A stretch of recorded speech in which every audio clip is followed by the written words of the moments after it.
मेरे प्यारे विद्यार्थियों, आप सभी का पुनः स्वागत है हमारे YouTube channel time to study में। और मैं डॉक्टर सत्यशील चौहान आपके लिए लेकर आया हूं अपनी एक अगली वीडियो। आज की इस वीडियो में हम चर्चा करने वाले हैं व्यंजनों की। इसके पूर्व हमने स्वर और उसके विविध जो प्रकार है उसकी वीडियो बनाई है। अगर आपने अभी तक वह वीडियो नहीं देखी है तो इस वीडियो को देखने के पहले आप वो वीडियो जरूर देख लीजिए, ताकि यह जो वीडियो है व्यंजन से संबंधित वीडियो है वो आपको बहुत ही अच्छे तरीके से समझ में आ जाए। ठीक है, तो चलो मेरे प्यारे विद्यार्थियों, अब हम शुरू करते हैं अपनी यह वीडियो। तो आइए अब हम सबसे पहले चर्चा करेंगे व्यंजनों की कि ये व्यंजन जो है ये होते क्या है। तो इसकी परिभाषा सीधी और साफ है। स्वरों की सहायता से निर्मित जो वर्ण है उसे हम व्यंजन कहते हैं। जिस प्रकार स्वर अपने जैसा ही उच्चारण करते हैं, लेकिन व्यंजनों की यह बात होती है कि वह स्वरों की सहायता से उच्चारित होते हैं। तो स्वरों की सहायता से उच्चारित होने वाले वर्णों को हम व्यंजन कहते हैं। समझ में आ गया? अब देखिए कि जब मनुष्य ने भाषा का आविष्कार किया, ठीक है, भाषा का आविष्कार किस प्रकार हुआ होगा कि जब मनुष्य ने समूह में रहना प्रारंभ किया, तब वे विविध ध्वनियों से एक दूसरे से बातें किया करते थे। और धीरे धीरे जो भाषा है वह ध्वनियों का एक संयुक्त पुलिंदा बनता गया और धीरे धीरे जो भाषा है वह विकसित होती गई। और भाषाओं को जो कि एक प्रकार की ध्वनि है, इन ध्वनियों को निर्मित करने के लिए स्वर तंत्र का अलग अलग प्रकार से प्रयोग किया गया होगा। तो मनुष्य के इस कंठ ध्वनि से, है ना, जैसे कि आप थंबनेल में देख ही रहे हैं कि भाई मनुष्य के कंठ में कहां कहां से ध्वनियां निर्मित होती है।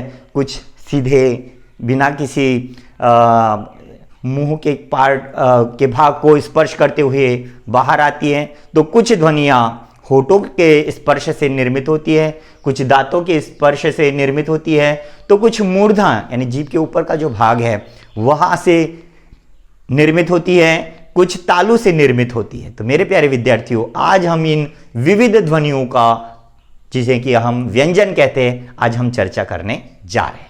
तो सबसे पहले व्यंजनों का जो प्रकार है वह है स्पर्श व्यंजन। बोलिए मेरे साथ, सबसे पहला व्यंजन का प्रकार कौन सा है? बोलिए।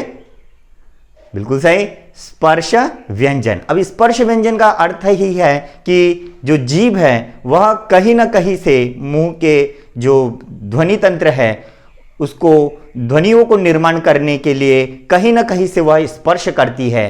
तो इन्हीं वर्णों को हम स्पर्श व्यंजन कहते हैं। तो सबसे पहले है कंठ। कंठ, कंठ यानी गला।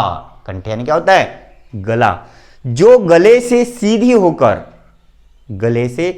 होकर ध्वनियां निकलती है उन्हें हम कंठ व्यंजन कहते हैं। कौन कौन से कंठ व्यंजन? मेरे साथ बोलिए। क, देखिए सीधी जो हवा है फेफड़े से क बिना कहीं स्पर्श किए हुए निकल रही है, ठीक है। उसी प्रकार ख, बोलिए मेरे साथ, ख। तो देखिए कहीं भी स्पर्श नहीं हुआ है और वह जो ध्वनि है वह निकली है। उसी प्रकार ग, घ और ड। ड में हल्का सा जो टच किया है, यह क्यों स्पर्श को, इसको क्या कहते हैं वह हम बाद में चर्चा करेंगे।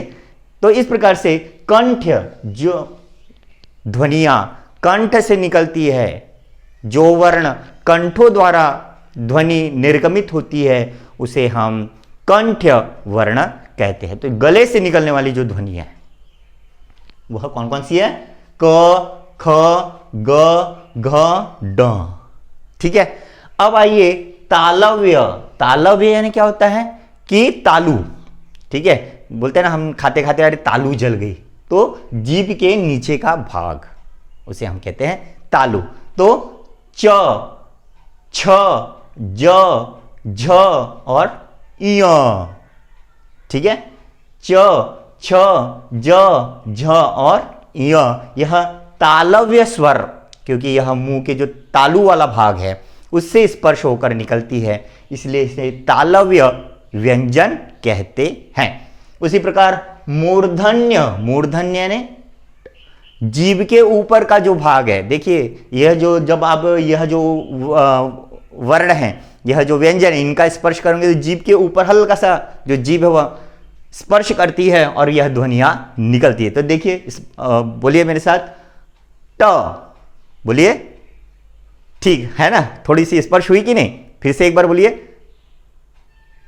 बोलिए, हाँ, ट।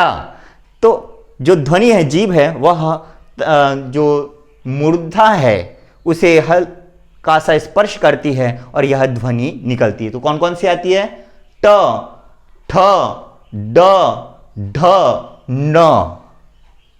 यह जो ध्वनियां हैं, यह मूर्धन्य जो वर्ण है, मूर्धन्य जो व्यंजन है, यह कहलाते हैं। इसी साथ आगत स्वर के अंतर्गत यह दो जो वर्ण हैं, यह और अधिक उसमें जुड़ते हैं।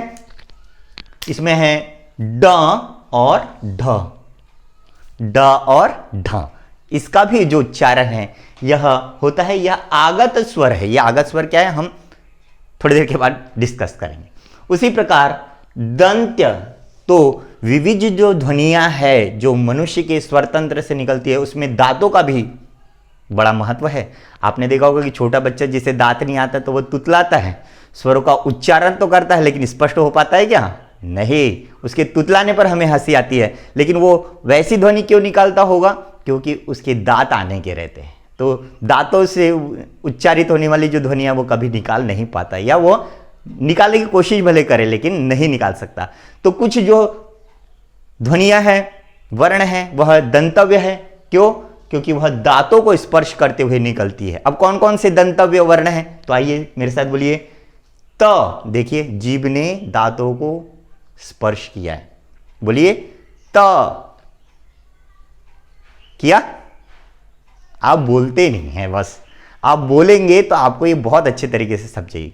बोलिए फिर से एक बार, त, है ना, दांतों को स्पर्श किया है इन व्यंजनों। इसी प्रकार थ, बोलिए थ।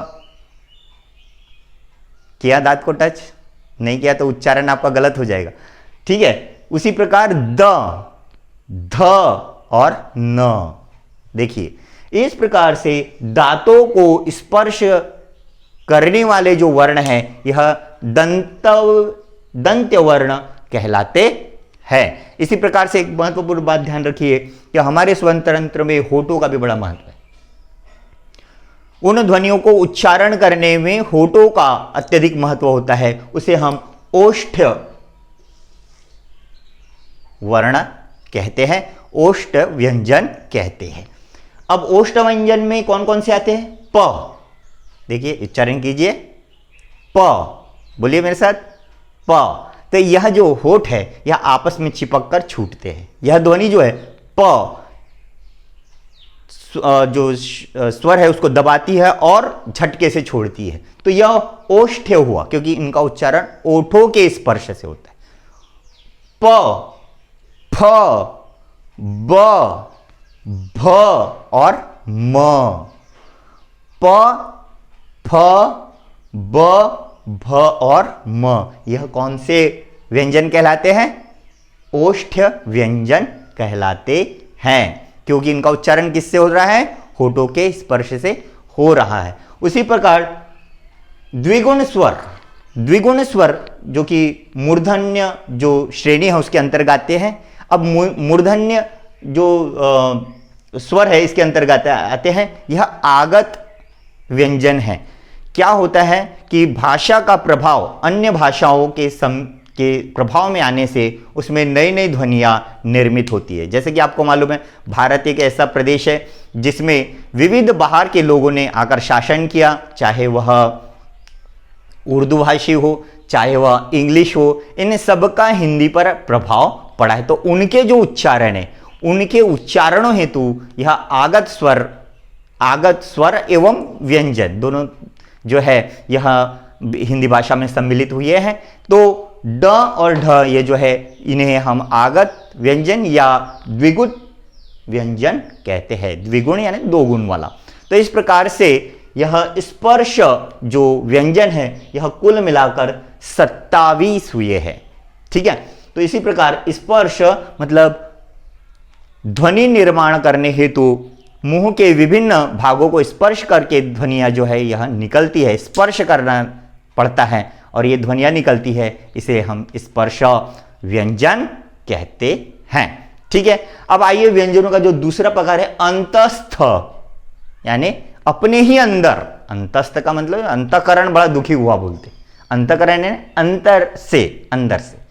तो इनका जो उच्चारण है यह अंदर ही अंदर होता है, मतलब जीवा, होठ, ये इनका स्पर्श होता है लेकिन अत्यंत अल्प मात्रा में इनका उपयोग होता है और इन्हों का उच्चारण अपने अंदर ही होता है और इसलिए यह अंतस्थ कहलाता है। कौन कौन से है ये व्यंजन? बिल्कुल सही, य, र, ल और व।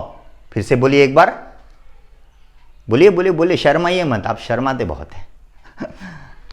य, र, ल और व, ये क्या कहलाते? अंतस्थ, मतलब अंदर ही अंदर इनका जो उच्चारण यह होता है। अब आइए हम तीसरा जो है व्यंजन का प्रकार वह है ऊष्म या संघर्षी व्यंजन। ऊष्म, ये ऊष्म यानी क्या होता है? आज उष्णता बहुत बढ़ गई है। उष्ण का मतलब, बिल्कुल सही, उष्ण का मतलब होता है गर्मी। जब हमारे फेफड़ों से उष्ण मतलब गर्म हवा बाहर निकलती है, इन स्वरों का उच्चारण करने हेतु गर्म हवा बाहर निकलती, तो ऐसी ध्वनियों को, ऐसे ही व्यंजनों को हम उष्ण व्यंजन कहते हैं।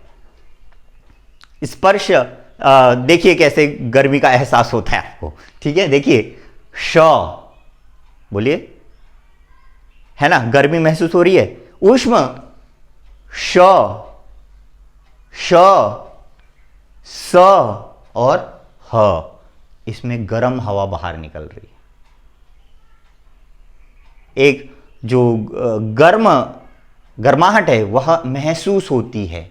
तो इस प्रकार से ऐसे व्यंजन जिनके उच्चारण से ऊष्म यानी गर्मी महसूस होती है या गर्म हवा निकलती है, तब ऐसी ध्वनियों को हम, ऐसे ही ध्वनियों को व्यंजन के रूप में हम ऊष्म व्यंजन कहते हैं। उसी प्रकार आइए देखिए हम जो चौथा प्रकार है वह संयुक्त है। संयुक्त का मतलब क्या होता है? संयुक्त यानी जुड़ा हुआ। संयुक्त यानी क्या होता है? जुड़ा हुआ। आपको तो मालूम है, मुझे मालूम है, मेरे सारे विद्यार्थी बहुत होशियार हैं, है ना। तो संयुक्त व्यंजन यानी क्या होता है? इसमें दो जो वर्ण हैं उनके संयोग से यह निर्मित होता है। जैसे क्ष, त्र, ज्ञ और क्ष, श्रमिक क्ष। क्ष, त्र, ज्ञ और श्र, इसमें संयुक्त है वर्ण। कौन कौन से आते देखिए, जैसे क्ष को अगर हमें देखना चाहे तो क और श, इनकी संयुक्त इससे बना है क्ष।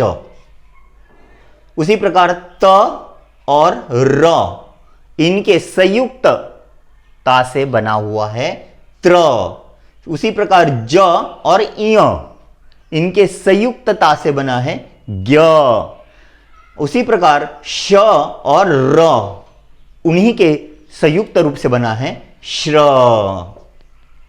ठीक है, तो संयुक्त व्यंजन यानी जो जुड़े हुए व्यंजन है, दो व्यंजनों से जुड़े हुए हैं, इनका आपस में जुड़ा होकर यह ध्वनियां निर्माण हो रही है, तब हम उसे संयुक्त व्यंजन कहते हैं। मेरे प्यारे विद्यार्थियों, जैसा कि इसके पूर्व हमने चर्चा कर लिया है, कुछ जो व्यंजन है वह आगत है, मतलब कुछ उर्दू से की ध्वनियों को हिंदी ने आत्म समर्पित किया हुआ है।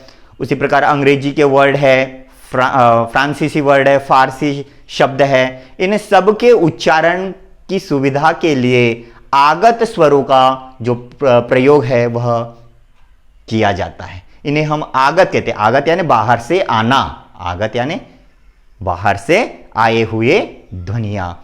अब जैसे कि आपको मालूम है कि भारत में मुसलमान हो, ईसाई हो, ये सभी जो लोग हैं यहाँ पर आए हैं और अपनी भाषा साथ में लाए हैं, और हिंदी में अगर उन्हें लिखना है तो इन आगत स्वरों और व्यंजनों का समावेश हिंदी में करना अत्यंत आवश्यक है, क्योंकि जैसा हम उच्चारण करते वैसा हमको लिखना होता है।